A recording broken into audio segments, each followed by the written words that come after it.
तो political system वाले हिस्से से ही कुछ बात करेंगे, क्योंकि अभी इलेक्शन का माहौल है। डेमोक्रेसी की बात हमने की थी, फिर से कुछ हिस्से डेमोक्रेसी के भी लेंगे और कुछ इलेक्टोरल रिफॉर्म की बात करेंगे, कुछ जुडिशियल रिफॉर्म की बात करेंगे। जुडिशरी में काफ़ी कुछ हो रहा है और ऑफिशियल सीक्रेट एक्ट की बात कल हुई थी सुप्रीम कोर्ट में।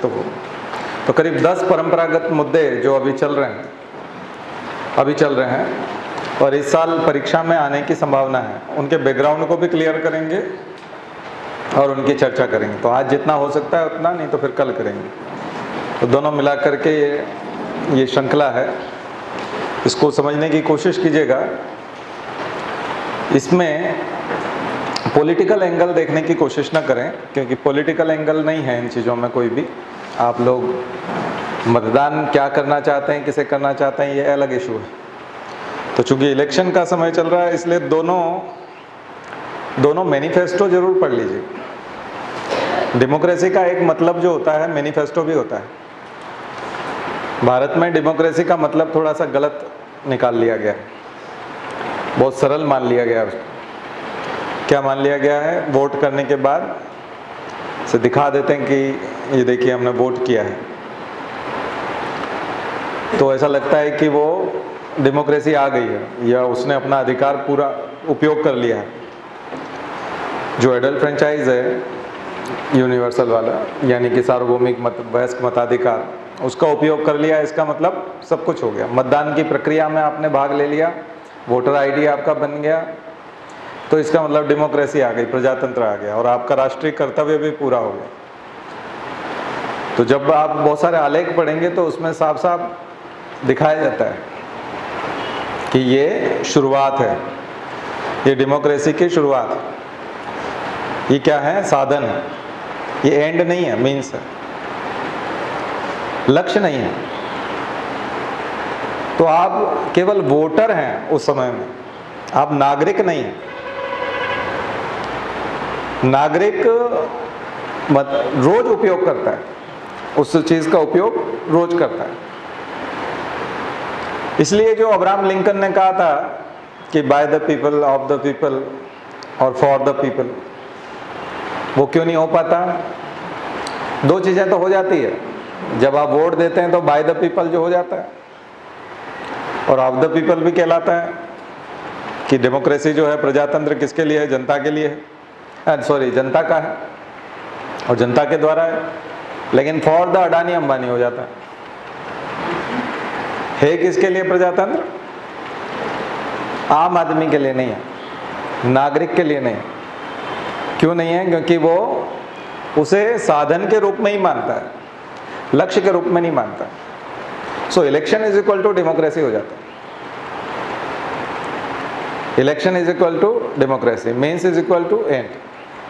जैसे एक motorcycle is equal to Indore हो गया, ये कैसे हो सकता है?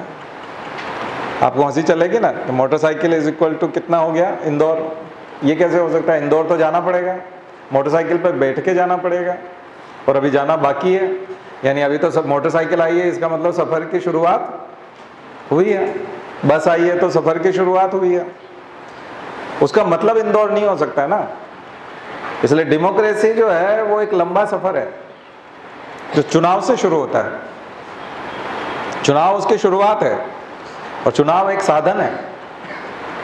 अब उसको वो पवित्र कैसे बने रहे? साधन बड़े पवित्र होने चाहिए, तभी लक्ष्य पवित्र है तो साधन भी पवित्र होना चाहिए। गांधी जी ने कहा था। तो साधनों की पवित्रता कैसे बरकरार रहे? तो उसके लिए तमाम एक्ट हैं। तो प्रजातंत्र जो है भारत में, उससे ऐसा नहीं कि प्रजातंत्र से हमने कुछ पाया नहीं है, डेमोक्रेसी से हमने कुछ लिया नहीं है। डेमोक्रेसी से बहुत कुछ मिला है, क्योंकि जब मुगलों का शासन था तब हम डेमोक्रेसी नहीं मान सकते। क्या है वो? तानाशाही थी, एक सुल्तान का शासन था। नई पीढ़ी इसको समझने के लिए थोड़ा सा सोचना पड़ेगा, आपको गहन विचार करना पड़ेगा।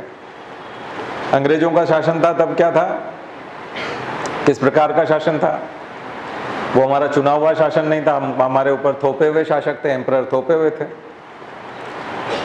और अचानक से 1947 में देश आज़ाद हो गया और 51 में जो चुनाव हुआ तो जो व्यक्ति गुलाम था और जिसके ऊपर सब कुछ थोपा जाता था, अचानक उससे कह दिया गया कि आइए आप वोट दीजिए, अपना शासक चुनिए। बढ़िया, बड़ा अजीब लगा होगा उस व्यक्ति को उस समय में कि आज से पहले तक जो है मुझे किसी ने कहा नहीं कि मुझे जो है अपना शासक चुनना है। तो ये मैं आपको Indian Express, Mint, the Hindu और तमाम प्रकार के जो न्यूज़पेपर हैं, जो बढ़िया न्यूज़पेपर हैं नेशनल और इंटरनेशनल, उनके अंदर जो तरह तरह के आलेख आते हैं, वो जो परिभाषाएं देते हैं डेमोक्रेसी की, उसके हिसाब से बताने की कोशिश कर रहा हूँ। मेंस में भी इसके प्रश्न बनेंगे, प्रीलिम्स में भी, मल्टीपल चॉइस में यही सब बातें कहीं न कहीं निकल करके आएगी। और मैगजीन पहले मैं लिखता रहा हूँ, मैगजीन बनाता था पूरी की पूरी, तो जो हम एडिटोरियल लिखते थे और जो कवर स्टोरी बनाते थे और जो बड़ी स्टोरीज बनाते थे, उसमें यही सब चीज़ें, पुराने मैगजीन में जाओगे तो ये सब चीज़ें दी हुई है, नया कुछ नहीं है।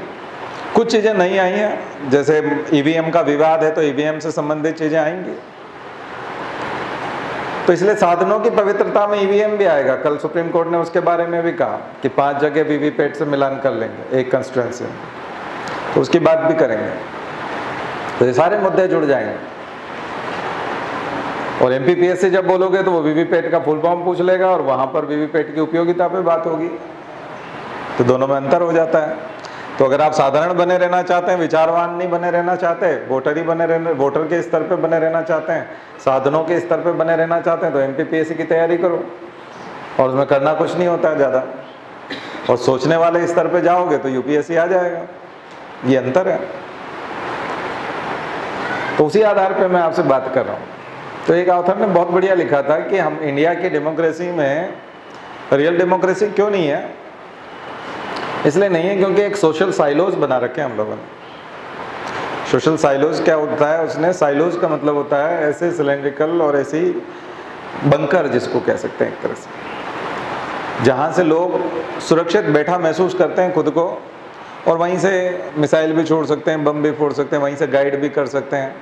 तो खास करके ऐसे साइलोज मतलब सुरक्षित स्थान, जहाँ युद्ध में आपके ऊपर आक्रमण हो तो आप सुरक्षित बच जाए, परमाणु बम का असर भी आपके ऊपर ना हो। तो जो हम कास्ट में बटे हैं, धर्म में बटे हैं, तो भारत की डेमोक्रेसी में ये एक बहुत बड़ी सोशल साइलोज की समस्या है। हम लोग सामाजिक साइलोज में जी रहे हैं, ऐसी संदूकों में बंद है, ऐसे कंटेनर में बंद है, जिनको आसानी से पहचाना जा सकता है। तो मायावती जब जाती हैं और बोलती हैं कि देखो मुसलमानों तुम्हारा वोट नहीं बंटना चाहिए, तो इसका मतलब मायावती को पता है कि इस जगह पर क्या बोलना चाहिए, इस जगह पर कौन लोग बैठे हुए हैं। जब कोई जातिगत बात करता है, वोट मांगता है, इसका मतलब उसको पता है कि ये कौन सा साइलोज है, उसको इजीली आइडेंटिफाई कर सकते हैं ना। कौन कर सकते हैं? पॉलिटिशियंस। तो जब हम साइलोज में बटे हों तब उसको डेमोक्रेसी नहीं कहा जाता, क्योंकि हमको कोई बेवकूफ़ बना करके, प्रलोभन दे करके और धर्म के नाम पर, जाति के नाम पर बहका करके यदि वोट छीन के ले जाता है, तो इसका मतलब हमने अपने मत का वास्तविक रूप में प्रयोग नहीं किया। हमने उसके निशाने, उसने जो निशाना लगाया वो सही जगह पे लगाया और हम उसके निशाने के शिकार बन गए। और इंडिया में सोशल साइलोज है, हमारी कास्ट के आधार पर, हमारे धर्म के आधार पर, हमारी आवश्यकताओं के आधार पर, हमारे क्षेत्र के आधार पर, हमारी कमजोरियों के आधार पर बहुत आसानी से शातिर पॉलिटिशियंस हमारी इच्छाओं को पहचान लेते हैं। और पहचान लेते हैं, ये सभी करते हैं, सारी पार्टियां करती हैं। और हमारी इच्छाओं को पहचान करके वैसे ही स्लोगन लेके आते हैं, वैसे झंडे लेके आते हैं, वैसे गाने लेके आते हैं, और वैसा ही एक वातावरण बनाने की कोशिश करते हैं, और हम उसके चक्कर में आ जाते हैं। तो हम वास्तविक निर्णय नहीं दे पाते जो हमें देना चाहिए। इसलिए डेमोक्रेसी हमारी सक्सेस नहीं है। दूसरा, बॉन्डिंग। भारत के जितने लोग हैं, जितने नागरिक हैं, आपस में बंधुत्व की भावना, आपस में जुड़े होने की भावना, बिलोंगिंगनेस, अपनेपन का भाव भारत में बहुत मुश्किल से आता है, फोर्सली आता है, कानून के माध्यम से आता है। कॉन्स्टिट्यूशन हमको बताता है कि हम भाई भाई हैं। कॉन्स्टिट्यूशन का प्रियम्बल पढ़ते हैं तो ऐसा लगता है फ्रेटर्निटी की बात हो रही है, बंधुत्व की बात हो रही है, और हमको जुड़े रहना चाहिए आपस में, झगड़ा नहीं करना चाहिए, यूनिटी से रहना चाहिए, इंटीग्रेशन होना चाहिए। ये बात आपको कॉन्स्टिट्यूशन से पता चलती है। बाकी सोसाइटी में इस प्रकार का माहौल नहीं है, क्योंकि एथनिक डाइवर्सिटी बहुत ज़्यादा है। कई देशों में क्या होता है कि वहाँ पर भाषा एक जैसी होती है, कलर सबका लगभग समान होता है, एक जैसे वो सब दिखते हैं आकार में, प्रकार में, और उनकी इच्छाएं, उनका खान पान, उनके कपड़े, उनका रहन सहन, उनकी संस्कृति लगभग एक जैसी होती है। तो उनके अंदर जो बॉन्डिंग नज़र आती है, जो म्यूचुअल अंडरस्टैंडिंग नज़र आती है, वो इंडियन सोसाइटी में नज़र नहीं आती। और कॉन्स्टिट्यूशन हमको जोड़ के रखने का काम करता है। इसका मतलब कानूनी रूप से हम बाध्य हैं एक तरह से एक दूसरे से जुड़े होने के लिए। ये एक बहुत बड़ी कमी है हमारी डेमोक्रेसी की। इसलिए भारतीय प्रजातंत्र बहुत बड़ा होने के बावजूद भी और दुनिया का सबसे बड़ा लोकतंत्र होने के बावजूद भी उतना प्रखर और उतना परिपक्व नहीं है। उसका कारण ये है कि यहाँ ये सब कमियां हैं, लेकिन फायदे तो हुए हैं। क्या क्या फायदे हो गए हैं? वाइडनिंग ऑफ रिप्रेजेंटेशन, यानी कि प्रतिनिधित्व का विस्तार हुआ है। आपने देखा होगा कि 1919 में जब अधिकार मिले थे मांटेक्यू चेम्सफोर्ड में, और पहली बार स्वराज पार्टी ने और कांग्रेस ने तो बायकॉट किया था इलेक्शंस का, लेकिन स्वराज पार्टी ने जिस तरह से इलेक्शंस में पार्टिसिपेट किया था, तो वहाँ पर आपने महसूस किया होगा कि वहाँ पर महिलाओं को वोट देने का अधिकार पहली बार मिला था, तो बहुत कम महिलाएं थी। रिप्रेजेंटेशन हमारा 1935 में और बढ़ गया। उस समय में सिलेक्टेड एक ऐसे लोग होते थे जो इलेक्टर्स होते थे। बाद में 1935 में ज़्यादा हो गया, वयस्क मताधिकार आ गया। 1951 का इलेक्शन में जितने 21 साल के लोग थे सारे के सारे वोट दे सकते थे। 1989 में आपने आकर के देखा था, 87 में आकर के कौन सा संविधान संशोधन बताते हैं हम लोग, जिसमें 18 साल कर दिया गया था, 61 अमेंडमेंट, जिसके तहत 18 साल की उम्र कर दी गई। अब आप 21 साल के बजाय 18 साल का व्यक्ति वोट कर देगा, फिर दायरा बढ़ गया। पीवी नरसिम्हा राव के समय में फिर हम 73rd 74th अमेंडमेंट देखते हैं, यूएलबी और आरएलबी का, rural local bodies and urban local bodies का देखते हैं ना। फिर से शेड्यूल आ गया 11th और 12th। क्या शुरू हो गया? पंचायतों और नगर पंचायतों में, नगर पालिकाओं में महिलाओं का आरक्षण, और बाद में कुछ राज्यों ने 50% तक कर दिया। इसका मतलब रिप्रेजेंटेशन जो है डेमोक्रेसी में बढ़ता गया और बढ़ता जा रहा है। वोटिंग परसेंटेज भी बढ़ता जा रहा है। स्वीप एक कार्यक्रम है इलेक्शन कमीशन का, जिसके माध्यम से प्रचार किया जाता है ज़्यादा से ज़्यादा लोग वोटिंग में शामिल हों। सबको मतदान को एक यज्ञ बोला जाता है, मतदान में सभी को आहुति देनी चाहिए, महान यज्ञ लोकतंत्र का।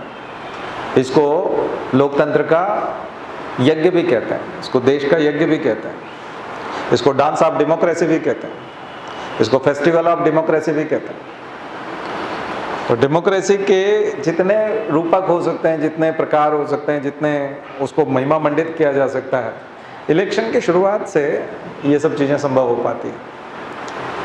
तो क्या हुआ? रिप्रेजेंटेशन बढ़ा, devolution of power, decentralization of power, विकेंद्रीकरण, सत्ता का विकेंद्रीकरण बढ़ा। केंद्र सरकार के बाद, राज्य सरकार के बाद पंचायतों के पास पावर चले जाते हैं, नगर निगम के पास, नगर पालिकाओं के साथ चले जाते हैं। Devolution of power and distribution of resources. आपको कॉन्स्टिट्यूशन में 39 में ए में बताया था ना, आर्टिकल 39 क्या बोलता है कि कंसंट्रेशन नहीं होने देगा। स्टेट की ड्यूटी होगी, डायरेक्टिव प्रिंसिपल्स में बोलते हैं ना, स्टेट की ड्यूटी होगी कि जो वेल्थ है और जो रिसोर्सेज हैं उसका कंसंट्रेशन नहीं होने देगा, कंसंट्रेशन नहीं होने देना चाहिए, ये स्टेट की ड्यूटी है। इसलिए आप मैनिफेस्टो पढ़ेंगे कांग्रेस का, अभी कांग्रेस का मैनिफेस्टो पढ़िएगा, मैनिफेस्टो हम नहीं पढ़ते हैं तो एक बड़ी प्रॉब्लम होती है। आप कांग्रेस को वोट देंगे नहीं देंगे एक अलग चीज़ है, आप बीजेपी को वोट करिए, आपकी इच्छा है जिसको करिए, लेकिन कांग्रेस का मैनिफेस्टो जरूर पढ़िए, वो आपको डायरेक्टिव प्रिंसिपल्स की व्याख्या दिखाई देगी। उसमें पॉइंट्स पढ़िएगा, उसके पॉइंट्स बहुत विस्तृत हैं, बहुत सारे पॉइंट्स हैं, बहुत ही बल्कि है, सिविल सर्विसेज की पूरी करंट अफेयर्स की तैयारी है वो, पूरे साल भर की। आप जाकर के देख के गए, सारे पॉइंट्स उठा लिए गए। और यूपीए 1 और 2 में जो 7 बड़े काम हुए हैं उनको लिख लो, जिनकी वजह से डायरेक्टिव प्रिंसिपल्स भी खुलता है और डेमोक्रेसी भी समझ में आती है, वो समझ लीजिए। राइट टू फूड, भोजन का अधिकार, राइट टू फूड। दूसरा right to education, RTE, right to education. Right to employment, MNREGA.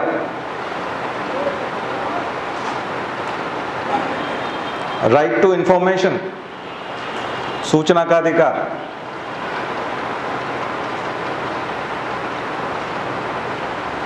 Employment में लाइवलीहुड भी हो गया। और land acquisition act, land acquisition act 2013, forest right act FRA 2006, forest right act and Lokpal अधिनियम, लोकपाल एक्ट 2013। अब वो उसका क्रेडिट अन्ना को जाता है, वो जबरदस्ती बनवाया गया यूपीएस, अनशन करके बनवाया गया, लेकिन बनाया किसने? UPA second. ये 7 बड़ी चीजों पे अगर आप नजर घुमाएंगे तो इन 7 बड़ी चीजों से किसे फायदा होता हुआ दिख रहा है? आप देखिए, इन 7 बड़ी चीजें जो हुई थी, ये सारे के सारे कानून है। राइट में और कानून में क्या अंतर है? राइट में और कानून में अंतर ये है कि जो राइट है सिंपल, और अगर वो कानून नहीं है तो इसका मतलब ये है कि अगर उसका पालन नहीं हो रहा है तो जो पालन नहीं होने दे रहा है तो उसको क्या होगा? उसको कोई सजा नहीं होगी राइट के मामले में। लेकिन अगर वो एक्ट है और अगर किसी ने शिक्षा नहीं दी, तो आप देखते होंगे कि जो प्राइवेट स्कूल है जहाँ पर नर्सरी की फीस भी 2 लाख है, अब वो क्या पढ़ा देता होगा 2 लाख रुपए में, क्या पता।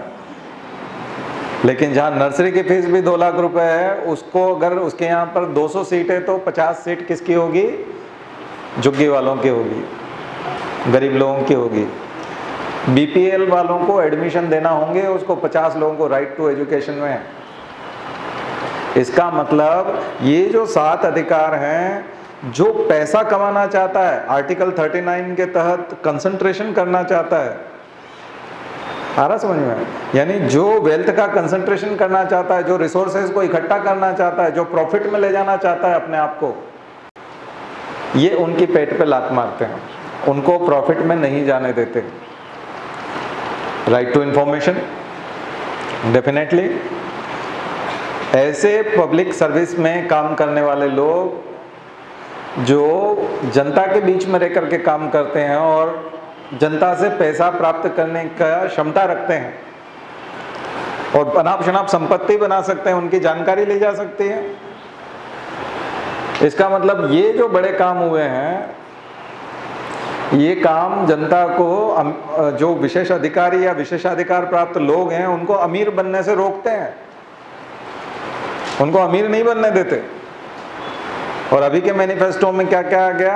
राइट टू हेल्थ भी, यानी प्राइवेट हॉस्पिटल को भी कुछ निश्चित प्रतिशत बेड अपने यहाँ पर एक तरह से, देखिए ये जो आयुष्मान है ये राइट टू हेल्थ नहीं है, ये तो इंश्योरेंस कंपनी का एक वो है, इसमें आपको प्रीमियम देना है, उसके बाद जैसे दूसरी मेडिकेयर कंपनियां करती है, मेडिक्लेम होते हैं, ठीक उसी तरह का एक तरह का इंश्योरेंस स्कीम है। लेकिन राइट टू हेल्थ हो गया तो आपका इलाज होके रहेगा। आप या तो ऐसा कर लो कि जो करोड़ों रुपया कमा रहे हैं लोगों से पैसा लेकर के, स्कूल वाले, यूनिवर्सिटी वाले, कॉलेज वाले, वो इनकम टैक्स तो देते नहीं, या तो उनसे जो करोड़ों रुपया आ रहा है, अब वो इनकम टैक्स तो आप उनसे ले नहीं सकते, क्योंकि वो अपने आप को बताते हैं कि हम वेलफेयर कर रहे हैं, ऑर्गेनाइजेशंस हैं। तो आपने सीधा सीधा वहीं पे इनकम टैक्स ट्रांसफर करवा दिया। किसको? यानी जो बच्चे 2 लाख में पढ़ रहे हैं,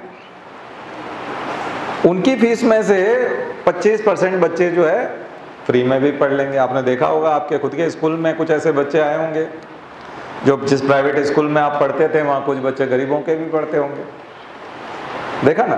तो सरकारी स्कूलों में आप कहेंगे नहीं सरकार स्कूल बना देना, एक सरकारी नहीं, सरकार सरकारी स्कूल बना दे वो एक बात अलग है, क्योंकि सरकारी स्कूल में तो पढ़ाई जिस तरह से होगी। लेकिन मान लिया जाए कोई प्राइवेट स्कूल में महंगे वाले 2 लाख वाले स्कूल में पढ़ना चाहता है तो भी बीपीएल वाला बच्चा वहाँ जा कर के पढ़ सकता है। ठीक इसी तरह से जो महंगे नर्सिंग होम है हमारे यहाँ, जैसे ऐसे बड़े बड़े हॉस्पिटल हैं सुपर स्पेशलिटी वाले, इन हॉस्पिटल में यदि किसी की इलाज कराने की इच्छा हो, वो जेपी में नहीं जाना चाहता, इधर उधर नहीं जाना चाहता, तो क्या वो जा सकता है? राइट टू हेल्थ आना चाहिए। तो ये एक बहुत अच्छी वैकेंसी थी पिछले 5 साल में सरकार के पास में, इन्होंने किया नहीं। राइट टू हेल्थ लेके आना था। वहाँ अलेक्जेंड्रिया लड़ रही हैं इन्हीं बातों के लिए। 29 साल की एक लड़की अमेरिका में लड़ रही है ट्रंप गवर्नमेंट से, और वो बोल रही है कि 70% से ज़्यादा जो है, जो $10,000 से ज़्यादा कमाते हैं उन लोगों को, $10 करोड़ से ज़्यादा जो कमाते हैं उन लोगों के ऊपर टैक्स लगाइए, और 70% से ज़्यादा टैक्स लगाइए, मार्जिनल टैक्स लगाइए, और फिर लेके आइए आप फ्री मेडिकेयर लेके आइए यूएस में, जॉब लेके आइए, जॉब्स फॉर ऑल। और ये जो मैंने जितने भी मुद्दे बताया ना जो यूपीए 1-2 में हुए थे, ये इन सब के लिए अमेरिका में जो एक पूंजीपति आनंद गिरधर दास, एक बहुत अच्छे राइटर हैं, इंडियन है, अमेरिकन है, इंडियन अमेरिकन, ये सब अमेरिका में इन अधिकारों के लिए लड़ रहे हैं। ऐसा लगेगा जैसे कम्युनिस्ट आंदोलन शुरू हो गया। किसने सोचा था कि अमेरिका जो एक पूंजीवादी देश है वहाँ पर इस तरह के आंदोलन शुरू हो जाएंगे, लेकिन हो गए शुरू। ये पूरी दुनिया में बयार आने वाली है इन चीज़ों की। अब आपको फ्री देना है।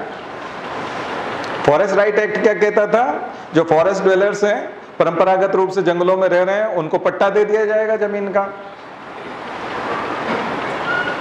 लेकिन अभी क्या हुआ?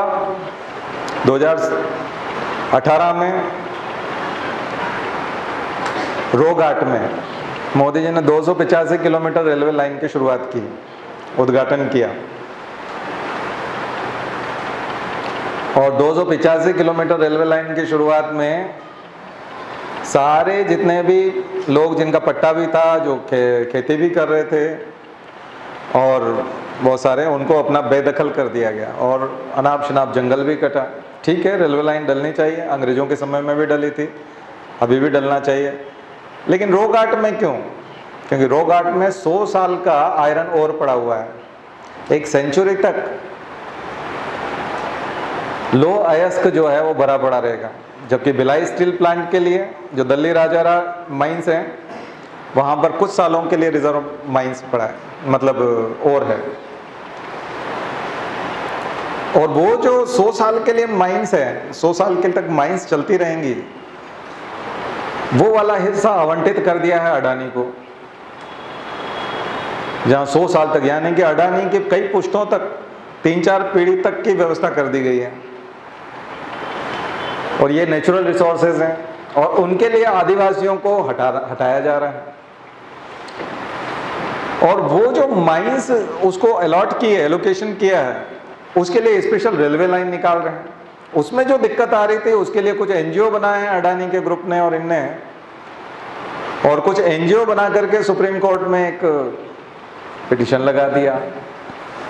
तो सुप्रीम कोर्ट में भी जो जज पूर्वाग्रह से ग्रसित थे, या जो जुड़े हुए थे एंटी ट्राइबल मूवमेंट से और इससे, जो चाहते नहीं थे, उन जजेस ने सीधा सीधा फैसला दे दिया कि इनको बाहर निकालो, एविक्टेट करो। आपने अभी मसला देखा था वनाधिकार कानून, फॉरेस्ट राइट एक्ट का। तो जो 2006 का जो एक्ट था उसका क्या हुआ? 2006 में तो एक्ट के तहत ये सब चीजें हुई। तो इच्छा शक्ति समझ में आ रही है ना?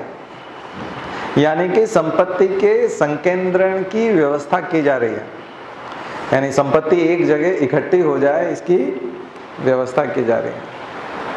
जबकि किया क्या जाना चाहिए? डिसेंट्रलाइजेशन होना चाहिए, वितरण होना चाहिए, संपत्ति का डिस्ट्रीब्यूशन होना चाहिए। और ये दुर्भाग्य, अभी प्रणब मुखर्जी ने 3 बोल पहले बोला कि 60% से ज़्यादा इस देश की संपत्ति 1% लोगों के पास है, और ये बहुत ही गंदी चीज़ है। ये जो डेवलपमेंट हुआ है केवल अमेरिका में और केवल ब्राज़ील और केवल अफ्रीका और यूरोप के देशों में नहीं, भारत में भी और सब जगह पूरी दुनिया में अनइक्वल डिस्ट्रीब्यूशन हुआ है। और इसीलिए सब जगह क्रांतिकारी लोग इकट्ठे हो गए, सब जगह लोग क्रांति करने लगे। क्यों? क्योंकि पूंजीपतियों को प्रश्रय दिया जा रहा है। उद्योगपतियों के लिए सरकारें बन रही है, उद्योगपतियों के लिए डेमोक्रेसी हो रही है। तो बातचीत समझने की कोशिश कीजिएगा, बहुत जल्दी बहुत कुछ हाथ से निकल जाएगा। क्यों निकल जाएगा? क्योंकि संपत्ति उन लोगों की बढ़ रही है जिनकी ऑलरेडी संपत्ति बहुत ज़्यादा है। एक बात आपको समझ में क्यों नहीं आती कि आपने किसी भी पार्टी के नेता, बीजेपी हो या कांग्रेस हो या बीएसपी हो, चाहे समाजवादी हो या साउथ की पार्टियां हो, तेलंगाना की पार्टियां हो, किसी भी नेता की संपत्ति घटी क्यों नहीं, या उस गति से क्यों नहीं बढ़ी जैसे आम आदमी की संपत्ति बढ़ती है। 10 करोड़ का 50 करोड़ 60 करोड़ कैसे हो जाता है? ऐसा कौन सा काम करते हैं? सारे नेताओं की संपत्ति इतनी गुना कैसे बढ़ गई, जबकि ये तो काम ही नहीं करते, तो जनता की सेवा में रहते हैं, गरीबों के बीच में रहते हैं, और इनको तो काम करने का और अपना व्यवसाय चलाने का मौका ही कहाँ मिलता है। लेकिन आप इनकी संपत्ति 2014 की और अभी की संपत्ति का अंतर देख लो। किसी भी नेता की संपत्ति कम हुई है क्या? किसी भी नेता की संपत्ति की जो ग्रोथ है, जैसे कि 10 करोड़ से 13 करोड़ हो जानी थी, 15 हो जानी थी, 10 से एकदम 25 और 50 कैसे हो जाता है? ये कौन से फार्मूले हैं इनके पास? ये एक, इसका मतलब ये है कि ये तो वो हैं जो पब्लिक डोमेन वाले लोग हैं, और फिर ये अडानी अंबानी जैसे लोग जो है दुनिया में, इतने गरीब देश में जहां इतने प्रतिशत गरीबी है अभी, एकदम से दुनिया के सबसे बड़े अमीरों में कैसे पहुंच जाते हैं? उस लिस्ट में आ कैसे जाते हैं? इसकी व्यवस्था कौन करता है? इनको जमीन कौन देता है? इनको बिजली कौन देता है? इनके यहाँ पानी की व्यवस्था कौन करते हैं? और कौन से बैंक हैं जो इनको कर्जा देते हैं और लोन देकर के इनके व्यवसाय को आगे बढ़ाते हैं? ये व्यवस्था दूसरे लोगों को क्यों नहीं मिलती? तो ये विचार करना पड़ेगा, तब जाकर के आपको डेमोक्रेसी समझ में आएगी कि डेमोक्रेसी क्या है और डेमोक्रेसी किसके लिए, और क्यों रोगाट की माइन जो 100 साल तक और लेगी वो अडानी के पास क्यों जाएगी, और भिलाई स्टील प्लांट ऑलरेडी जो चल रहा है वो बंद होने की कगार पे आ जाएगा। और जब किसी प्राइवेट फर्म को कभी भी कोई इस प्रकार की माइंस मिलती हैं या नया इंडस्ट्री मिलता है तो किनको रोजगार देता है? अपने लोगों को रोजगार देता है।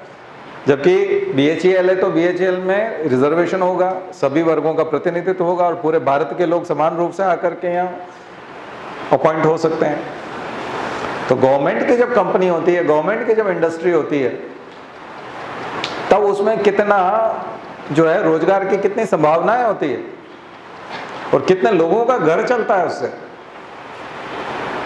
और जब वो किसी प्राइवेट इंडस्ट्री को दे दिया जाता है तो वो ज्यादा से ज्यादा मुनाफा कमाना चाहता है। तो जो प्रॉफिट कमाने वाला आदमी है उसकी मदद इतनी क्यों की जाती है? कभी भी वो रोजगार का, अगर रोजगार इस तरह से बढ़ना होता तो इतनी भयंकर मदद की गई, अभी तक रोजगार बहुत सारा बढ़ जाना था, लेकिन एम्प्लॉयमेंट तो नहीं बढ़ा। सारी रिपोर्ट्स देखी आपने, सरकारी रिपोर्ट भी देख ली, गैर सरकारी भी रिपोर्ट देख ली, किसी ने नहीं कहा कि एम्प्लॉयमेंट बढ़ा, और अधिकांश रिपोर्ट दबा भी दी गई। ट्रांसपेरेंसी नहीं है। ओपेक सिस्टम जब भी होता है, कल सुप्रीम कोर्ट यही बात कर रहा था राफेल के ऊपर, क्या आप ओपेक क्यों रखना चाहते हैं? आपको क्या डर है? किससे डर है? क्या मार्केट में राफेल की कीमत पता चल जाएगी तो उससे क्या होगा? पाकिस्तान वाला तुरंत खरीद लेगा जाके। कोई भी शॉप वाला, कोई भी दुकान वाला अपना प्रोडक्ट किसी एक व्यक्ति के लिए नहीं बनाता, वो सबके लिए बनाता है। और वो ये भी नहीं चाहता कि एक मेरे यहाँ से कोई खरीद ले तो उसके बाद कोई दूसरा ना खरीद पाए, ये नहीं चाहता। इसका मतलब फ्रांस की दुकान खुली हुई है, वहाँ जाकर के कोई भी खरीद सकता है। हम यहाँ सुप्रीम कोर्ट में रेट बताएंगे तब पाकिस्तान को पता चलेगा और फिर वो खरीदने जाएगा। ऐसा नहीं, वो फ्रांस से सीधा भी पूछ सकता है मुझे भी लेना है, आप बताइए, रेट बताइए। वो बता देगा, उसको भी बता देगा, उसको तो सामान बेचना है अपना, उसकी क्षमता नहीं है खरीदने के लिए, इसलिए वो नहीं खरीद रहा। इसका मतलब ये नहीं कि उसको रेट नहीं पता इस वजह से नहीं खरीद रहा,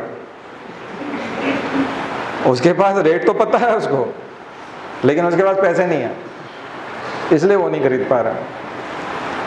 तो थोड़ा सा ऑफिशियल सीक्रेट एक्ट का भी मैं बात बता दूं यहाँ पर, जो कल सुप्रीम कोर्ट ने जिक्र किया। ऑफिशियल सीक्रेट एक्ट जो है लंदन में बना था ब्रिटेन के लिए 1920 में, जिसके तहत कोई भी सरकारी जानकारी गोपनीय रखी जाएगी और जनता को नहीं दी जाएगी, पब्लिक डोमेन में वो सरकारी जानकारी नहीं आएगी। कोई भी अधिकारी कोई निर्णय लेगा या शासन कोई निर्णय लेगा तो उसे गोपनीय रखा जाएगा। तो ये एक ऐसे साम्राज्य के लिए तो ठीक था, तो यहाँ के गवर्नर जनरल ने, लॉर्ड रेडिंग ने यहाँ की परिषद में, यहाँ की काउंसिल में भी इंडिया के लिए 1923 में ऑफिशियल सीक्रेट एक्ट बना दिया। लंदन में चूंकि बन चुका था और ब्रिटेन के गोरे लोगों की सरकार हमारे ऊपर हुई थी, तो उन्होंने हमारे लिए भी बना दिया कि भारत में भी ऑफिशियल सीक्रेट एक्ट रहेगा। और गांधी जी को इनके कारण से जेल भी जाना पड़ा और कई बार उनका कारण भी नहीं बताया गया कि आप इन्हें जेल क्यों भेज रहे हैं। भगत सिंह के मामले में भी इन चीज़ों का दुरुपयोग हुआ, कई मामलों में ऑफिशियल सीक्रेट एक्ट का दुरुपयोग हुआ। ये ऑफिशियल सीक्रेट एक्ट जो है इंदिरा गांधी ने भी इसका दुरुपयोग किया, इमरजेंसी के समय में इसका खूब दुरुपयोग हुआ। उसके बाद जब जनता सरकार आई तो उसने गोस्वामी कमेटी बनाई और गोस्वामी कमेटी इसी के ऊपर बनी थी कि ऑफिशियल सीक्रेट एक्ट को जो है आप खत्म करें, रिपील करें, इसको निरसन हो जाए इसका। लेकिन जैसे ही गोस्वामी कमेटी गई और फिर से 1980 में इंदिरा गांधी आई तो उन्होंने उनकी सिफारिशें जो थी, क्या सिफारिश थी गोस्वामी कमेटी की? रिकमेंडेशन थी कि ऑफिशियल सीक्रेट एक्ट को समाप्त किया जाए। तो इंदिरा गांधी ने उसकी सिफारिशों को मानने के बजाय के मैथ्यू कमेटी बनाई, कमीशन बनाया, सेकंड कमीशन था ये। और इस कमीशन के माध्यम से ये बताने की कोशिश की कि ऑफिशियल सीक्रेट एक्ट जो press commission, second press commission, press आयोग, जिसमें ये बताने की कोशिश की कि नहीं ऑफिशियल सीक्रेट एक्ट बने रहना चाहिए। उसने रिकमेंडेशन क्या दी, यानी बनाते समय पहले ही बता दिया होगा तुम्हारा कमीशन बना रहे हैं, तुमको ये रिकमेंडेशन देनी है। बात समझ में आ गई, पहले से तय था। तो ऑफिशियल सीक्रेट एक्ट बना हुआ है। अब ये हनन करता है हमारे 19(1) का, आर्टिकल 19(1) में जाते हैं तो प्रेस की स्वतंत्रता है, वाक और अभिव्यक्ति की स्वतंत्रता है, हम स्वतंत्र हैं। आप बंद कमरे में किस डॉक्यूमेंट पे साइन कर रहे हैं उसको छापने के लिए प्रेस स्वतंत्र है, उसको छाप सकती है। आप ऑफिशियल सीक्रेट एक्ट के तहत उसको जेल में नहीं डाल सकते कि ये तुम कैसे छाप सकते हो, ये तो हमने बंद कमरे में हमारे अपने लिए खुद के लिए किया था, ये तुम्हारी हिम्मत कैसे हुई छापने की। द हिंदू ने छाप दिया। द हिंदू ने क्या किया कि जो पीएमओ में पैरेलल नेगोशिएशन चल रहा था राफेल के लिए, और ये रक्षा मंत्रालय को करना था, तो पैरेलल पीएमओ भी बात करेगा और रक्षा मंत्रालय भी बात करेगा, तो उसका फायदा 10 कंपनी को होगा, फ्रांस की कंपनी को होगा, हथियार बेचने वाली कंपनी को होगा, एविएशन कंपनी को होगा। और यही हुआ भी। तो वो जो नाराज थे लोग सरकार से, क्या पता क्या झंझट था, उनमें से किसने चोरी किया या क्या कॉपी किया, फोटो कॉपी बाहर आ गई, उसने ओरिजिनल दस्तावेज अंदर रखा या फाइलें गायब कर दी, जो भी है, फोटो कॉपी बाहर आ गई। और सुप्रीम कोर्ट में तब तक वर्डिक्ट दे दिया। क्या वर्डिक्ट दिया कि सरकार ठीक कर रही है और राष्ट्र के लिए उन्होंने सारी जो है राष्ट्रीय चीजें बताई कि देखिए राष्ट्र के लिए बहुत ज़रूरी है। और वायुसेना के अधिकारियों के बयान दिलवा दिए कि बताइए कि राफेल चाहिए कि नहीं, तो उनने कहा, बोले हाँ चाहिए। तो सुप्रीम कोर्ट ने कहा हाँ चाहिए, तो सही, ये सही बता रहे। बोले नहीं, बात ये थी नहीं, बात मुद्दा दूसरा था, तो उसे क्लीन चिट मिल गई। तो सरकार ने पूरा जश्न भी मना लिया, आपने देखा कि सुप्रीम कोर्ट ने हमको कहा है कि हम सब सही कर रहे हैं और फेयर हो रहा है। लेकिन मसला दूसरा था। तब जो अरुण शौरी और पंकज कौन था, प्रशांत भूषण, ये जो पिटिशनर थे, इन्होंने उन दस्तावेजों को लिया जो द हिंदू को हाथ लगे थे और द हिंदू ने छाप दिए थे। और वही राहुल गांधी भी मजे ले गए उसमें, प्रेस कॉन्फ्रेंस में, उन्हीं दस्तावेज, उनकी कोई मेहनत नहीं थी, लेकिन उन्होंने द हिंदू से अखबार का हवाला दे करके कर दिया। तो सरकार का आरोप ये था कि ये चोरी किए हुए दस्तावेज हैं, हमारे यहाँ से चोरी हुई है इनकी। और दूसरा, सुप्रीम कोर्ट या कोई भी कोर्ट देश की फोटोकॉपी को मान्य नहीं करती। आप फोटोकॉपी को कैसे मान्य कर रहे हैं? और दूसरा कि ये दस्तावेज चोरी के हैं, तो आप चोरी किए हुए दस्तावेज को सबूत के तौर पे कैसे मान सकते हैं? तो सुप्रीम कोर्ट का कहना है कि चोरी हुए हैं तो आप एफआईआर कराओ कि आपके यहाँ से चोरी हुई है। हमारे यहाँ तो ये आए हैं। और कल तो सुप्रीम कोर्ट ने कह दिया कि ऑफिशियल सीक्रेट एक्ट का अब कोई मतलब एक तरह से नहीं है, इसलिए ये सबूत के तौर पे माने जाएंगे। और अब आप सोच लो कि अगर चुनाव के बीच में कभी फैसला आ गया तो चुनाव प्रभावित भी हो जाएगा, तो नहीं आना चाहिए। नहीं तो जुडिशरी तय करेगी कि प्रधानमंत्री कौन होगा। ये तो और खतरनाक चीज हो गई। सुनवाई तो अभी अभी है, अभी तो एक जगह ही इलेक्शन हुए हैं आज। तो खेल समझ में आ रहा है? ऑफिशियल सीक्रेट एक्ट समझ में आ रहा है? ये है ऑफिशियल सीक्रेट एक्ट, यानी कि सूचनाओं का, सरकारी प्रक्रियाओं का। आरटीआई में भी इसी एक्ट के तहत आरटीआई के जो नखदंत हैं वो कमजोर किए गए। उसको बोलते हैं, आरटीआई एक नखदंत विहीन कानून है, जिसके नाखून, यानी ऐसा टाइगर जिसके दांत और नाखून दोनों ही हटा लिए गए हैं, तो अब आप खेलते रहो उसके साथ। टाइगर तो आपका पालतू हो गया और उसके पास दांत नहीं है, नाखून नहीं, अब क्या कर लेगा वो? अब कुछ नहीं हो सकता।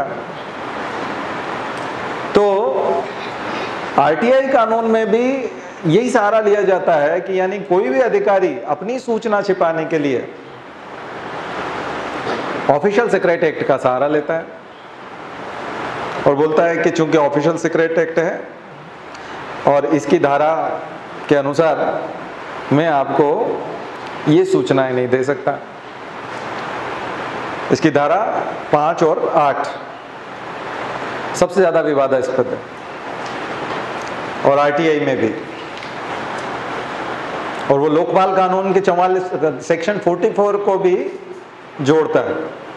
लोकपाल भी हमने बना दिया ऊपर से, तो उसकी भी अपनी समस्याएं हैं, उसकी भी डिस्कशन करेंगे कि वो क्या हो सकता है, वहां क्या होता है। तो बात जुडिशरी पे चूंकि आई है, तो जुडिशरी जब भी कभी पॉलिटिशियंस के खिलाफ कुछ करना होता है तो जुडिशरी कई बार जो है उस काम को कर जाती है, लेकिन जब खुद के खिलाफ करना होता है तो नहीं करते। तो अभी अभी की खबरों में से मैं खबर जो है आपको मेघालय से लेकर आया। मेघालय में शिलोंग एक्सप्रेस एक न्यूज़पेपर है जिसमें जजेस जो थे, वहाँ के जो जज थे हाई कोर्ट के, उन्होंने रिटायर्ड जजों को कुछ सुविधाएं दे दी। 10,000 रुपये बिजली का बिल और ये टेलीफोन का बिल और 80,000 रुपये का स्मार्टफोन एक रिटायर्ड जज के पास होना चाहिए, सरकारी संपत्ति से। ये सब जनता के पैसे से होना चाहिए। और ये सब सुविधाएं खुद के लिए घोषित कर दी और अलाउ कर दी। तो अखबार वाले को थोड़ा बुरा लगा, उसने कहा ये जजेस ने कैसे कर लिया, ये तो जनता का पैसा है, ये विधानसभा में होना चाहिए, एक तरह से विधायक तय करेंगे कि इनको कितना मिलना चाहिए। तो उसने क्रिटिसिज्म करते हुए थोड़ा सा एक पेज लिख दिया। तो जैसे ही वो अखबार जो है वो सुबह सुबह चाय पीते समय जज साहब को दिखा होगा तो उनका दिमाग खराब हो गया, बहुत खिलाफ लिखता है, जजेस के खिलाफ लिखता रहता है। तो उन्होंने उसको जेल में डालने की धमकी दे दी और उसका निरस्त कर दिया, उसको अखबार बंद कर दिया और कहा कि ये इसको जेल में डालो, ये इसको सजा देंगे। तो सुप्रीम कोर्ट में गया हो तो सुप्रीम कोर्ट ने कहा नहीं ऐसा नहीं कर सकते, इनको अधिकार है। इसका मतलब समझ में आया? उसने कहा ये कंटेम्प्ट ऑफ कोर्ट है, ये कोर्ट की अवमानना है। आप अखबार में ऐसा कैसे छाप सकते हैं कि हम अपने खुद को सुविधाएं दे रहे हैं बहुत ज्यादा, तो दे तो रहे हो, इसलिए जो दे रहे हो वो लिख दिया उसने। बोले नहीं वो, लेकिन आप लिख नहीं सकते। तो ये जो कंटेम्प्ट ऑफ कोर्ट का जो व्याख्या है सुप्रीम कोर्ट ने तब कहा, अभी अब पता नहीं क्यों सुप्रीम कोर्ट की आत्मा जाग गई, इसको स्यू मोटू जो है एक्शन लेना बोलते हैं, एक तरह का जुडिशियल एक्टिविज्म का पार्ट है। किसी ने आवेदन नहीं दिया था, खुद नहीं उन्होंने अखबार में पढ़ करके सामने वाले को तलब कर लिया कि तुम बहुत आजकल खिलाफ लिख रहे हो जजेस के, ये हो गया। जजेस आरटीआई के अंतर्गत खुद अपने आप को लेके नहीं आते, वही 5 और 8 क्यों लेके नहीं आते? जजेस आरटीआई में खुद को क्यों लेके नहीं आते? जज क्यों मानते हैं कि हम आरटीआई के अंतर्गत सूचना नहीं देंगे अपनी संपत्ति? इसलिए दो तीन चीजें आप लिख लीजिए। एक जजेस अकाउंटेबिलिटी बिल, उसके ऊपर 10 पॉइंट्स लिख लीजिएगा, जजेस अकाउंटेबिलिटी बिल।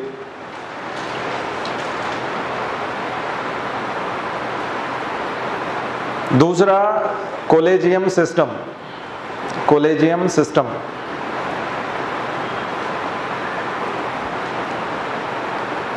तीसरा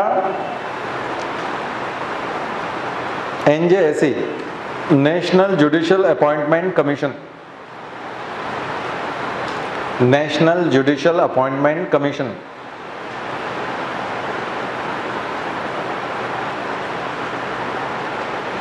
और न्यायाधीशों की संपत्ति के संबंध में आरटीआई, सूचना का अधिकार। न्यायाधीशों की संपत्ति के संबंध में आरटीआई,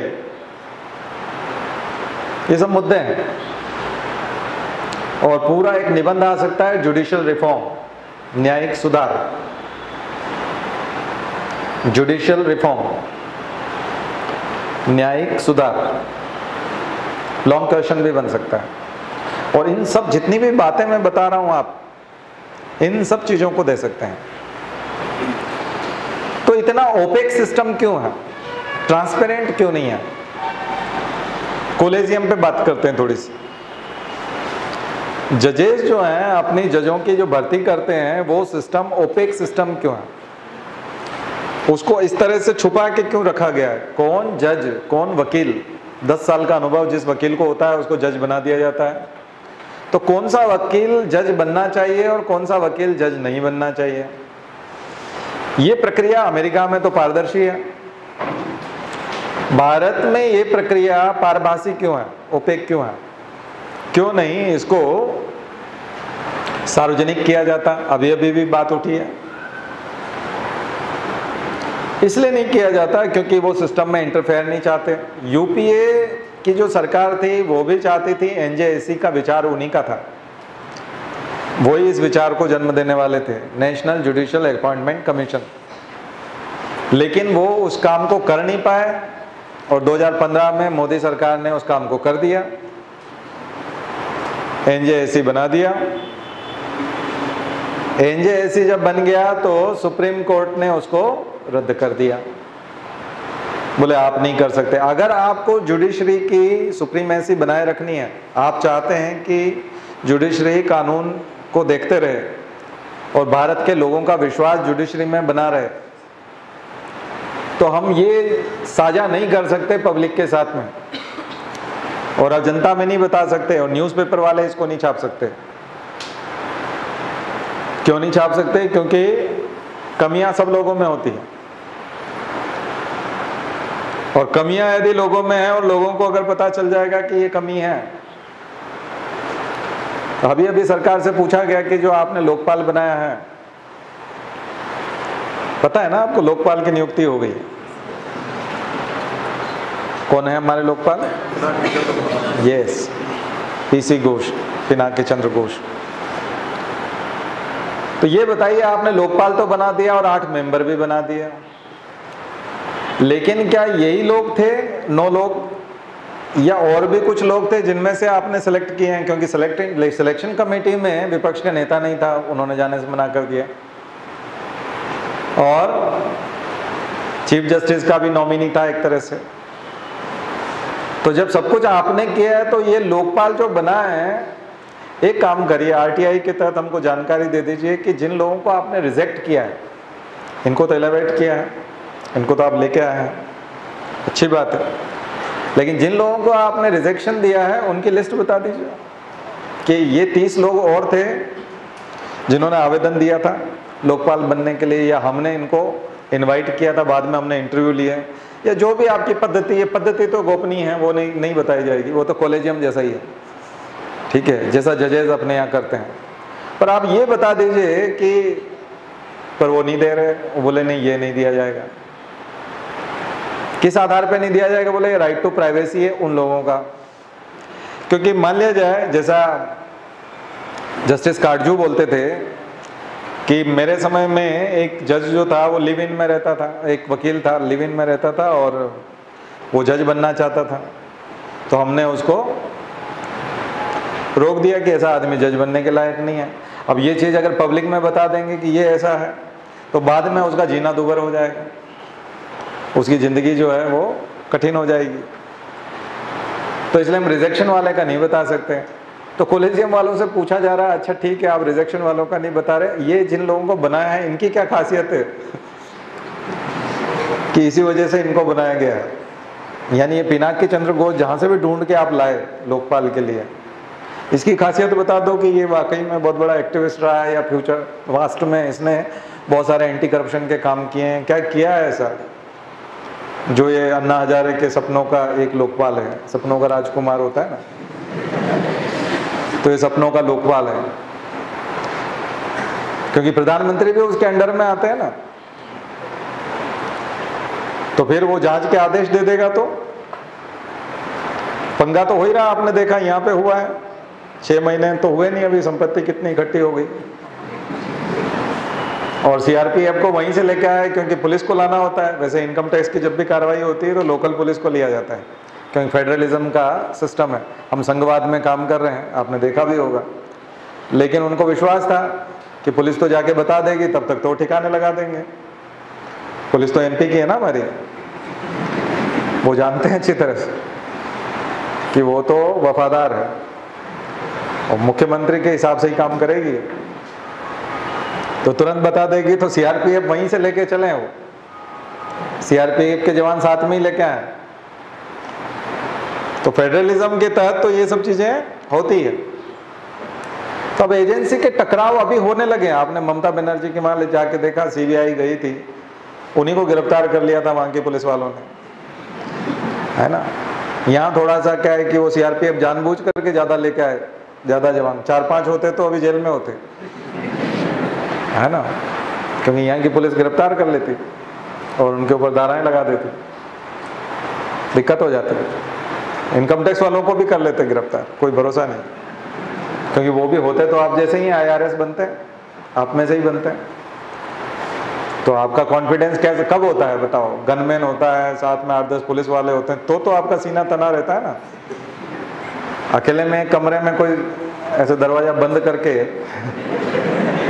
बात करे आपसे तो आप भी सब उगल दोगे कौन पिटाई खाएगा? बात समझ में आई ना। तो इसलिए अधिकारी जो होता है वो कुछ नहीं होता, उसकी सारी ताकत जो है वर्दी होती है। वर्दी के पीछे वो अपनी ताकत दिखाता है, जोश से बोलता है। नहीं तो जंगलों में भागते फिरते हैं कलेक्टर एसपी, देखा नहीं आपने? हमने बताया था, कपड़े फट जाते हैं, लोग पहचान नहीं पाते हैं, ऐसी घटनाएं होती है। भयंकर पिटाई होती है, मंदसौर में हुई थी ना उसकी किसानों आंदोलन में, कलेक्टर की पिटाई हो गई थी। तो जब जनता उतरती है पीटने पे तो फिर वो नहीं देखती। तो ध्यान रखिए, ये भी सीखना है। ये फोर्थ पेपर शुरू हो जाता है बीच बीच में ठीक है ना। तो जजेस की बात चल रही थी कि जजेस जो है वो क्यों नहीं बताना चाहते, अपनी संपत्ति क्यों नहीं बताना चाहते। तो एक केस गया था सुप्रीम हाई कोर्ट में दिल्ली में, जब किसी ने आरटीआई के तहत जो है पूछा कि जजेस जो है अपनी संपत्ति बताएं। अब वो भी पब्लिक सर्वेंट है, आखिर जनता में काम करते हैं, सैलरी पाते हैं, तो उनकी संपत्ति कितनी है वो बताएं। तो सुप्रीम जब आरटीआई में जवाब नहीं मिला, क्योंकि हर कोर्ट में भी पीआईओ होता है, पब्लिक इंफॉर्मेशन ऑफिसर होता है, असिस्टेंट पब्लिक इंफॉर्मेशन ऑफिसर होता है, लोक सूचना अधिकारी, लेकिन जब उसको ये जवाब नहीं मिला तो बात सीआईसी तक पहुंची, चीफ इंफॉर्मेशन कमिश्नर तक पहुंची, और फिर दिल्ली हाई कोर्ट में मामला गया। तो दिल्ली हाई कोर्ट ने 2009 में एक डिसीजन दिया, बड़ा रिमार्केबल डिसीजन है, प्रेसिडेंस है वो भी एक अच्छा।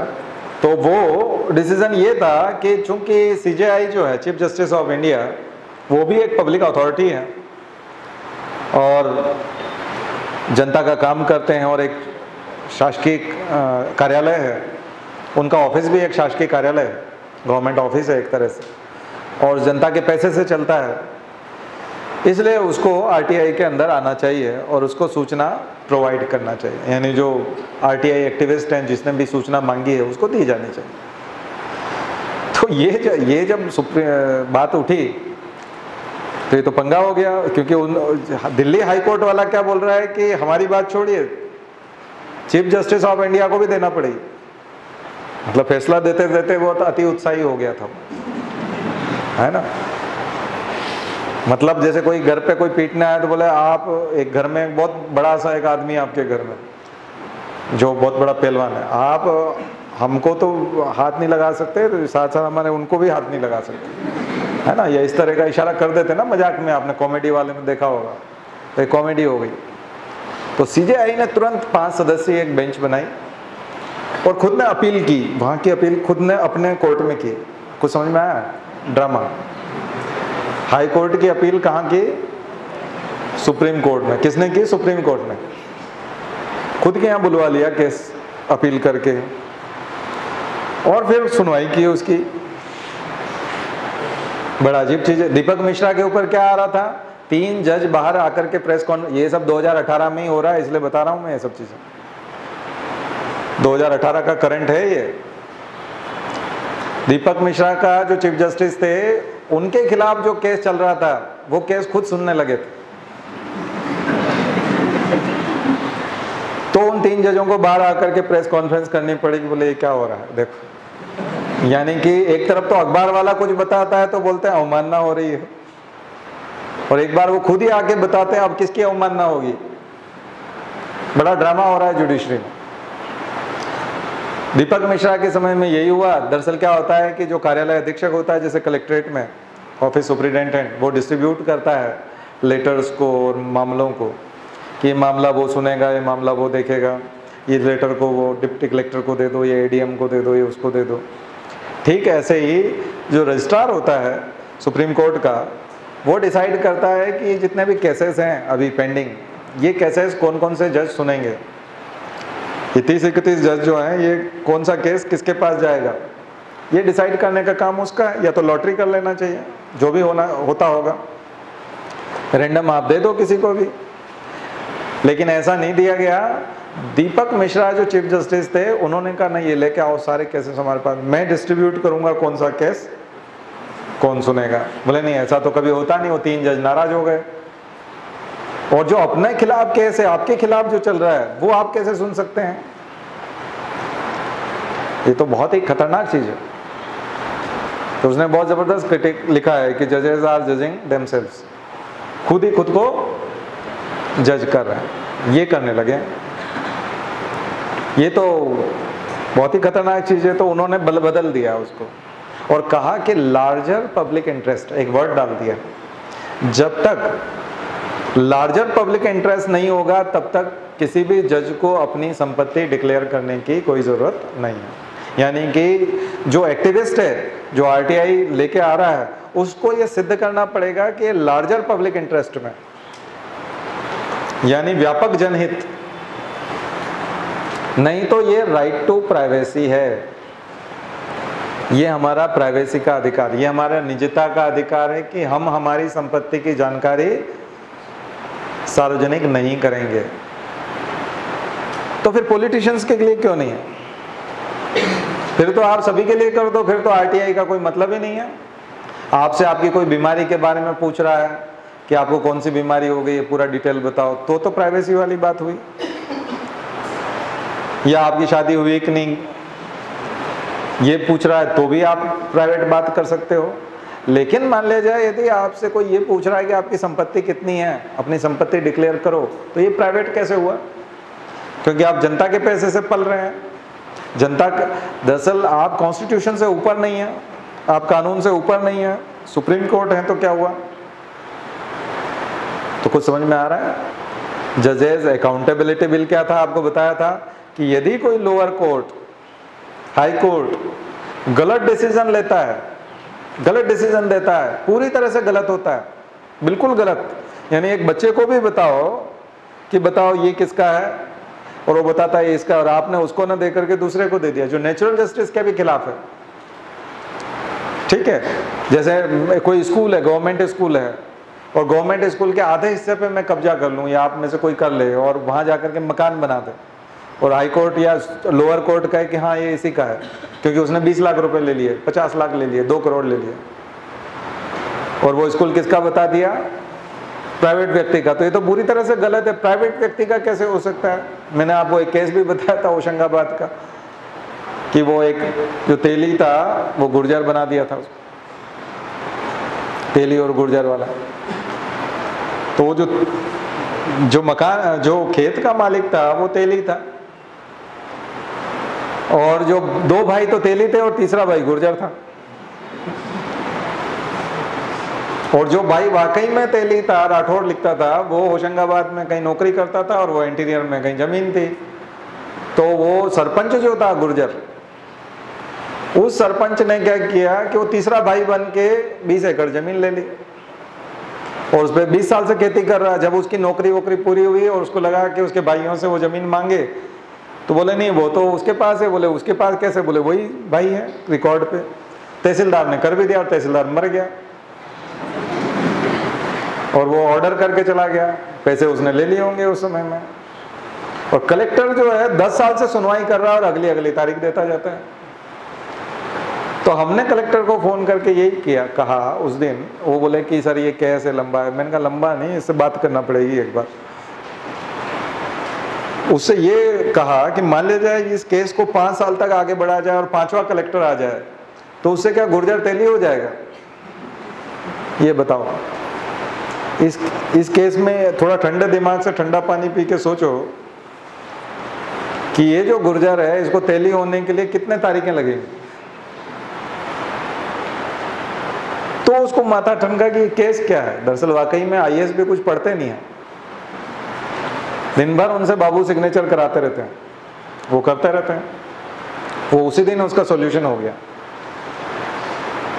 तो जब ऐसी गलतियां यदि कोई करता है तो उसके लिए कोई सजा होनी चाहिए कि नहीं? कितनी साक्षात गलती है, इससे बड़ी गलती और क्या हो सकती है? भयंकर गलती है, गलती नहीं है, क्राइम है। और क्राइम करने के बाद भी किसी भी जज को कोई सजा नहीं होती।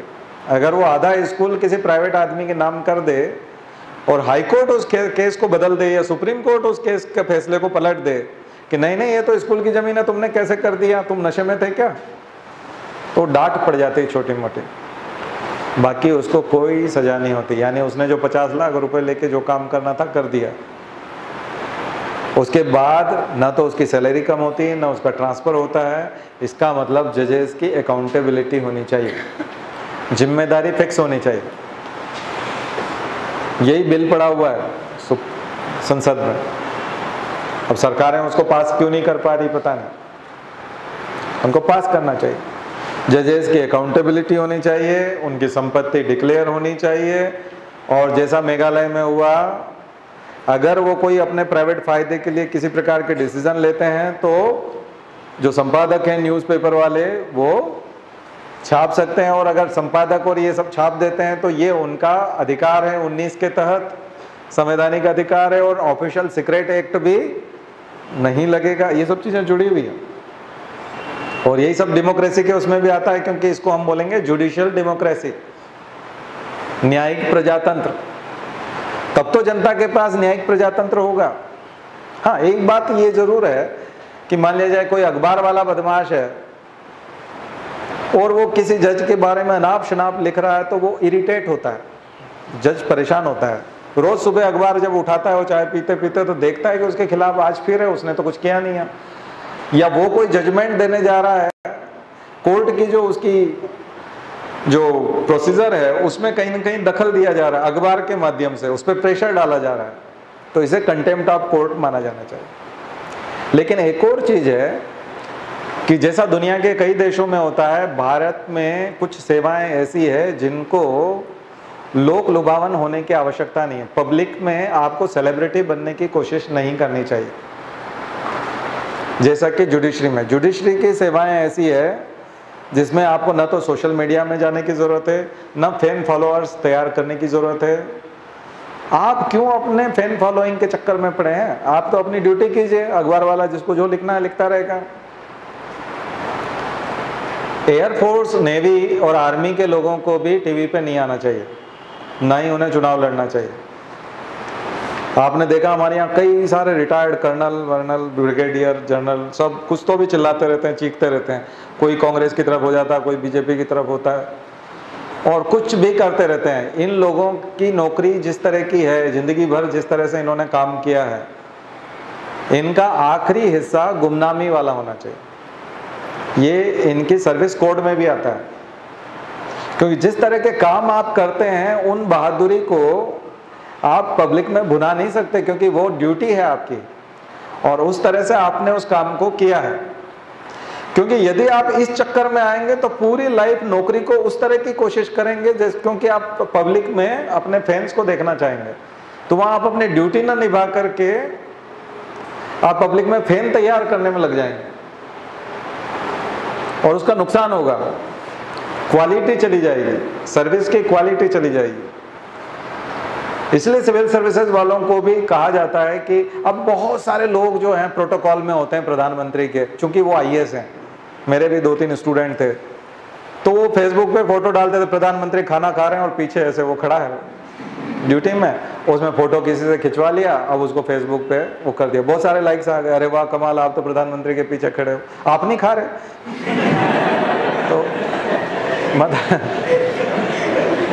तो ये जो ड्रामा है, अब मुझे लगता है कि आईएएस को ये शोभा नहीं देता। इसलिए शोभा नहीं देता क्योंकि आप आईएएस बने तो आप तो सेलिब्रिटीज के साथ रहेंगे, आप बड़े बड़े नेताओं के साथ रहेंगे। आप कई बार फिर कोई अगर ऐसा फोटो छाप देगा कि प्रधानमंत्री आपको डांट रहा है और वीडियो डाल दिया जिसमें आपको कुत्ता बोल रहा है प्रधानमंत्री, फिर कैसा लगेगा? फिर आप कहोगे नहीं ये तो बिल्कुल प्राइवेसी है मतलब मेरी, और ये क्या तरीका हुआ, ये पब्लिक में कैसे आ गया? फिर आएंगे ऐसे ड्रामे भी आएंगे। तो इन चीज़ों से बचना चाहिए, क्योंकि ये जो सोशल मीडिया है ये आम जनरल दूसरे लोगों के लिए है। विशेष कर्तव्यस्थ लोग जो हैं, विशेष अधिकारी जो हैं, जो विशेष सेवाओं में हैं, आपके ऊपर बहुत बड़ी जिम्मेदारी है।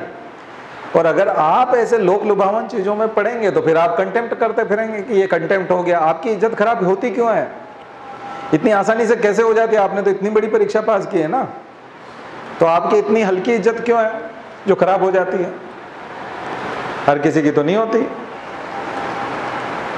इसका मतलब ये है कि आप अपने निजी चरित्र निर्माण के बजाय, निजी तौर पे ध्यान देने के बजाय केवल पब्लिक आपके बारे में क्या सोचती है ये सोचेंगे, तो मुझे लगता है ना तो आप आर्मी का काम ठीक से कर पाएंगे जिंदगी में, और न ही नए ऑफिसर्स के सामने कोई आदर्श प्रस्तुत कर पाएंगे, क्योंकि रिटायर्ड होने के बाद आप इस काम में लगे हुए हैं।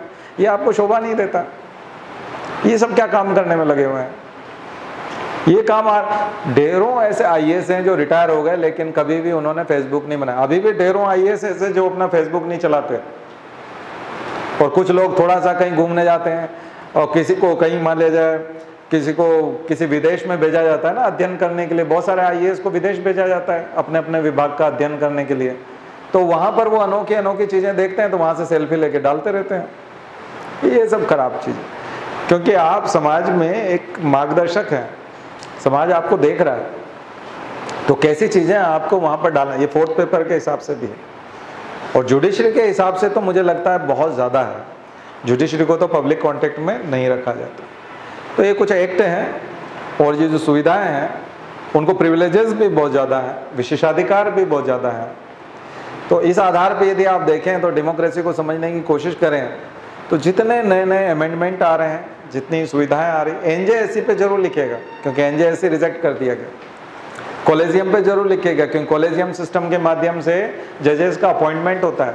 आप सिविल सर्विसेज में अभी आपने रिजल्ट आया देखे कि कौन कौन बच्चा कोई काम करते हुए पढ़ाई कर रहा था और फिर बन गया, कोई पहले इंजीनियर था और वो बन गया, कोई कहाँ क्या कर रहा था बन गया। ट्रांसपेरेंट होता है सिस्टम। प्रीलिम्स होता है, प्रीलिम्स में निकलता है, सबको पता चलता है, मेंस में पता चलता है, इंटरव्यू होता है, फाइनली नाम आता है, उसका रैंक आती है। इंटरव्यू के टाइम पता चलता है किसका बोर्ड मिला था, क्या क्या पूछा था। कई बच्चे ये भी बताते मैंने निबंध किस विषय पे लिखा था, मेरे इंटरेस्ट क्या क्या मैंने बायोडाटा में लिखे थे, सब चीज़ें बताई जाती है। और उसके बाद फिर उसकी क्वालिटी देखी जाती है। फिर वो बोलता है कि मैंने पहले स्टेट सर्विस भी निकाला है, पहले बैंकिंग का भी एक निकाल लिया था, फलाना कर लिया था, मैं यहाँ से खाते खाते चक्कर खाते खाते यहाँ तक पहुँच गया देखो, और मैं कहाँ। ये सब डेवलपमेंट ट्रांसपेरेंट होता है, ओपेक सिस्टम नहीं होता। और एक कोई व्यक्ति, कोई कहीं वकील है, 10 साल से वकालत कर रहा था और अचानक से वो सुप्रीम कोर्ट का जज हो गया। अरे ये कैसे हो गया? इसने किया क्या था? इसकी खासियत क्या थी? या तो चमचागिरी की होगी, या सरकार से कहीं जुड़ा होगा, या कहीं न कहीं से सिफारिश लगाई होगी, या सीधा पैसा दे आया होगा। कुछ ना कुछ तो ट्रांसपेरेंसी होनी चाहिए ना। आखिर आप सुप्रीम कोर्ट के जज बन रहे हैं, आखिर हाई कोर्ट के जज बन रहे हैं, कुछ अकाउंटेबिलिटी होनी चाहिए, कुछ ट्रांसपेरेंसी होनी चाहिए। तो लोकतंत्र में ट्रांसपेरेंसी का बहुत महत्व है। ओपेसिटी है, इसका मतलब है कि कुछ न कुछ गड़बड़ है। आप सामने करिए। मान लीजिए एक व्यक्ति बैठा है अपने ऑफिस में, अचानक से विधायक का लड़का आया और उसने दरवाजा बंद कर लिया, और दोनों बैठ के बात कर रहे, और बाहर जनता जो है कम से कम 40 आदमी अपना काम लेके खड़े हैं, कागज लेके खड़े हैं। तो ये ओपेक हो गया ना सिस्टम। आपने दरवाजा क्यों लगाया? आप क्यों बैठे हुए विधायक के लड़के के साथ में 2 घंटे तक अकेले में? क्या बात कर रहे थे? इसका मतलब करप्शन हो रहा था। इसको करप्शन बोला जाता है, भ्रष्टाचार बोला जाता है। तो ये इतनी बहुत सारी बातें हैं जो यहाँ से निकल करके और आगे जाएंगी, और बहुत सारा क्षेत्राधिकार इसका विस्तृत होगा। कल हम इसके आगे के दूसरे पार्ट को लेंगे, जो डेमोक्रेसी के और भी जो दूसरे स्तंभ है उन तक चलने की कोशिश करेंगे। तो आज जो हमने, कल हम लोग फिर ईवीएम और दूसरी और चीज़ों को भी, जो नए नए मुद्दे हैं जो अभी चल रहे हैं, उनको निकालने की कोशिश करेंगे। ठीक है, शांति।